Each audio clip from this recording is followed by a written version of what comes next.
Hi friends, I am Dr. Netaji Kale. Today we are going to learn about the data type in C programming. In last video we discussed about the C token.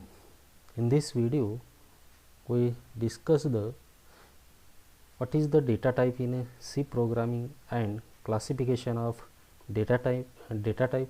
Let's go to understand what is mean by data type in C programming. Data types specify how and what types of data we enter into our program. जो data type आहे तो data type आपण आपल्या प्रोग्रामिंगमध्ये कोणत्या प्रकारचा आणि कसा data enter करायचा हे निश्चित करतं. C language has some predefined set of data type to handle various kinds of data that we can use in our program. C programming मध्ये प्रीडिफाइंड डेटा सेट दिलेला आहे जो की आपल्याला जो डेटा आहे किंवा जे व्हरायबल्स आहेत वेगवेगळ्या प्रकारचे ते व्हरायबल्स कशा प्रकारे आपण एंटर करायचे किंवा कशा प्रकारे आपण डिक्लेअर करायचे आपल्या सी प्रोग्रामिंग मध्ये हे डेटा टाइप या ठिकाणी आपल्याला सांगतं. त्यालाच आपल्याला डेटा टाइप असं आपल्याला म्हणता येईल. थोडक्यामध्ये C language has some predefined set of data type to handle various kinds of data that we can use in our program is known as data type in C programming. These data type have defined storage capacity. जो काही आपल्याला data type दिलेला आहे त्या प्रत्येक data टाइपची एक storage capacity आहे. त्याच कॅपॅसिटीमध्ये आपल्याला जो काही डेटा आहे किंवा व्हरायबल्स आहेत ते आपल्याला या ठिकाणी डिक्लेअर करता येतात किंवा डिक्लेअर करावे लागतात. त्याच्यापेक्षा जास्त मेमरी चा वापर आपल्याला या ठिकाणी करता येत नाही. सी प्रोग्रामिंग मधील कंप्लायरमध्ये जे काही मेमरी पेज दिलेला आहे तेवढ्या स्पेससाठी आपल्याला तेवढा डेटा या ठिकाणी आपल्याला स्टोअर करता येतो. त्याच्यापेक्षा जास्त डेटा आपल्याला स्टोअर करता येत नाही. म्हणून this data type have different storage capacity. जे काही डेटा टाइप दिलेले आहे त्याची वेगवेगळी स्टोरेज कॅपॅसिटी या ठिकाणी दिलेली आहे. नाव classification of data type. Basically we classify the data type in 4 ways. या ठिकाणी जो काही डेटा टाइप आहे डेटा टाइपचं क्लासिफिकेशन आपल्याला 4 पद्धतीने या ठिकाणी करता येईल. Number 1 primary data type, number 2 user defined data type, number 3 derived data type and last one is empty data type. Then again primary data type we can classify in 3 ways.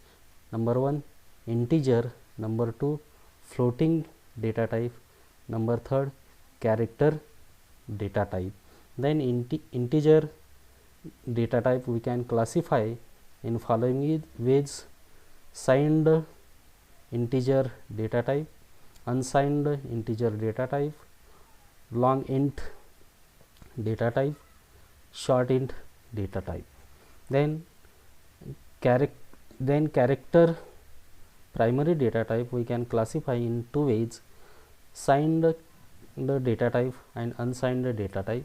Then derived data type we can classify in following ways: number 1 arrays, number 2 functions, number 3 pointers, number 4 structure, and last one is unlongs. These are the classification of the data type. Let's go to discuss one by one. Number 1 primary data type. What is the primary data type? It is also known as a standard or built-in data type. Primary data टाइपलाच एक standard data type मानलं जातं किंवा build in data type मानलं जातं. All the compiler support fundamental data type. जे काही कंप्लायर आहेत सर्व प्रकारचे कंप्लायर या फंडामेंटल डेटा टाइपला या ठिकाणी सपोर्ट करते. There are number 1 integer, number 2 floating data type, number 3 character data type. These are known as a primary data type.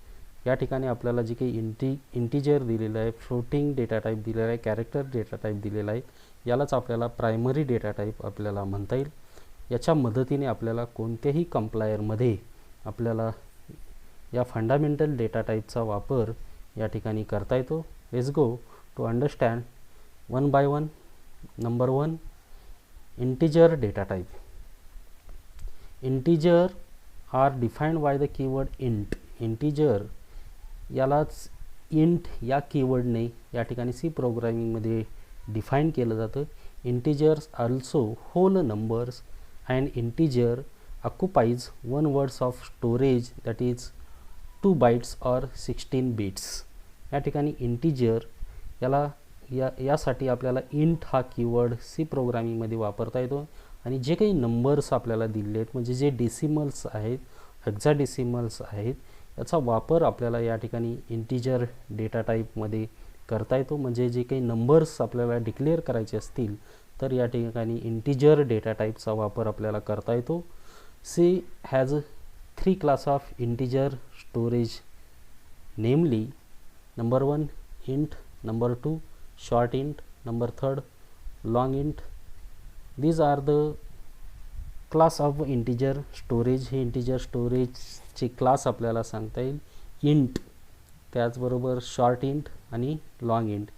In both signed and unsigned numbers, when we declare long int variable, then they is increase the range of variables. ज्यावेळेस आपल्याला signed किंवा unsigned number आपल्याला declare करावे लागतात आणि त्याच्यासाठी आपण long int हे व्हरायबल्स वापरतो.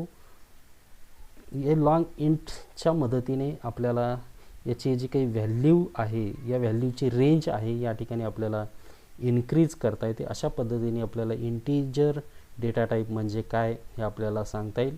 म्हणजे जे आपल्याला इंटिगर डिक्लेअर करायचे असतात, इंटिजर डिक्लेअर करायचे असतात, म्हणजे पूर्ण नंबर्स, जे काही होल नंबर्स आहेत, त्याच्यामध्ये डिजिट्स आहेत, हेक्साडेसिमल आहेत, हे जर आपल्याला डिक्लेअर करायचे असतील तर त्याच्यासाठी आपल्याला या कीवर्डचा वापर करता येतो. त्याच्यामध्ये इंट आहे, शॉर्ट इंट आहे आणि लॉंग इंट आहे. लॉंग इंट म्हणजे या ठिकाणी जास्त रेंजचा आपल्याला डेटा जर एंटर करायचा असेल तर त्याच्यासाठी लॉंग इंट या डेटा टाईपचा आपल्याला वापर करता येतो.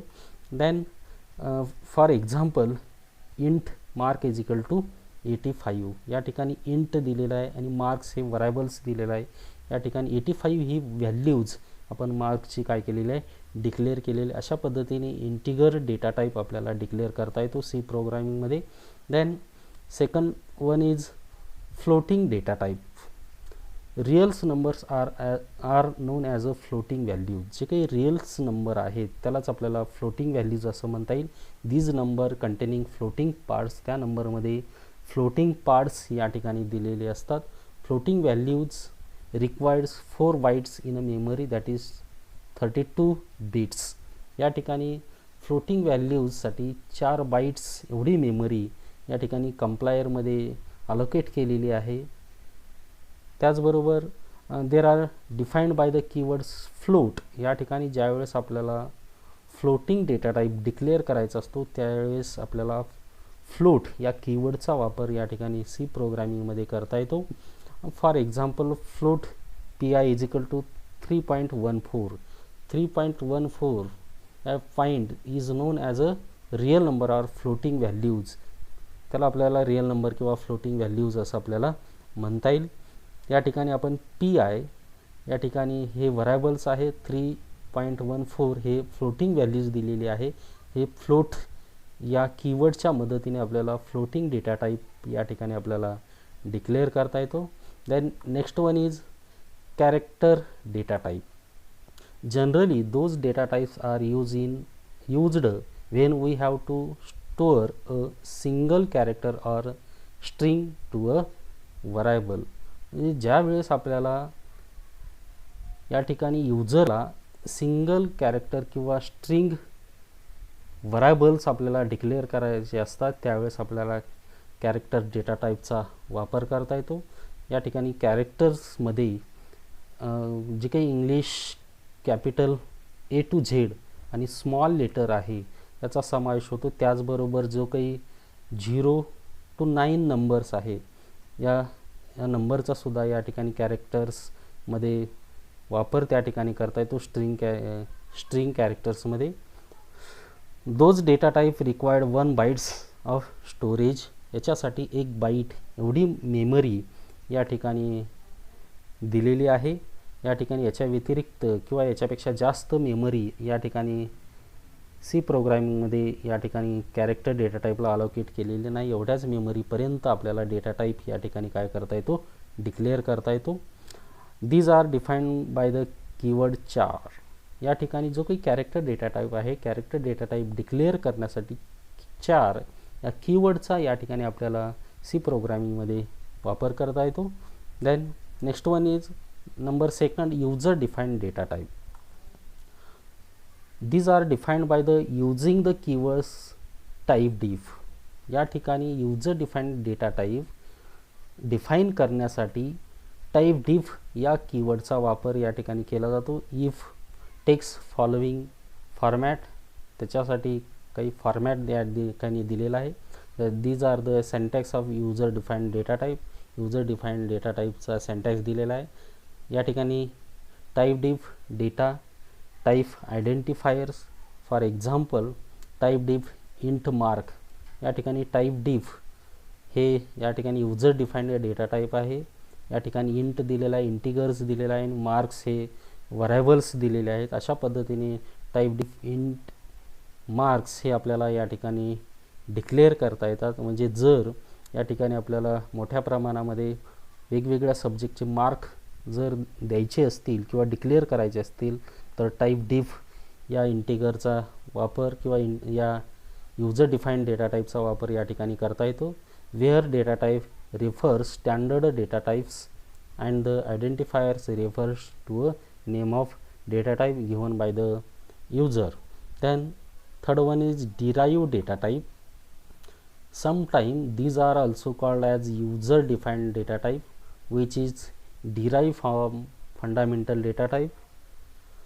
In these data type category users from own data type by using the primary data type.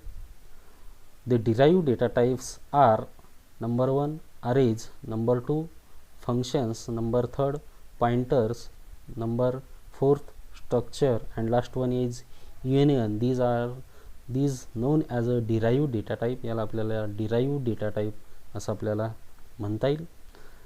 These are the table are shown different data type required space in the memory and these respected storage range. या ठिकाणी जो काही chart दिलेला आहे, table दिलेला आहे, याच्यामध्ये कोणकोणत्या डेटा टाईपला किती मेमरी अलोकेट केलेली आहे हे या ठिकाणी दिलेलं आहे. त्याचा फॉर्मॅट स्पेसिफाईज, त्यासाठी फॉर्मॅट कोणता स्पेसिफाईज या ठिकाणी वापरलेला तो दिलेला आहे. फॉर एक्झाम्पल या ठिकाणी नंबर 1ला 4 दिलेला आहे, त्याला आपण कॅरेक्टर असं आपण म्हणतो. 4 कॅरेक्टर्स डिक्लेअर करण्यासाठी 1 बाईट मेमरी ही या ठिकाणी सी प्रोग्रामिंगमधल्या कंप्लायरमध्ये डिक्लेअर केलेली आहे, अलोकेट केलेली आहे. त्याचबरोबर अनसाइंड कॅरेक्टर असतील तर त्याच्यासाठी सुद्धा 1 बाईट मेमरी डिक्लेअर केलेली आहे. त्याचबरोबर इंटिजर, म्हणजे इंटिजर आपल्याला जर डिक्लेअर करायचे असेल तर त्याच्यासाठी 2 बाईट्स एवढी मेमरी अलोकेट केलेली आहे. त्याच्यामध्ये अनसाइंड इंटिजर्स असतील त्याच्यासाठी 2 शॉर्ट इंटिजर असतील त्यासाठी 1 बाईट्स एवढी मेमरी अलोकेट केलेली आहे. त्याचबरोबर अनसाइंड शॉर्ट इंटसाठी सुद्धा 1 बाईट्स एवढी मेमरी अलोकेट केलेली आहे. लॉंग इंटसाठी 4 बाईट्स या ठिकाणी मेमरी अलोकेट केलेली आहे. लॉंग इंट अनसाइंडसाठी सुद्धा 4 बाईट्स या ठिकाणी मेमरी अलोकेट केलेली आहे.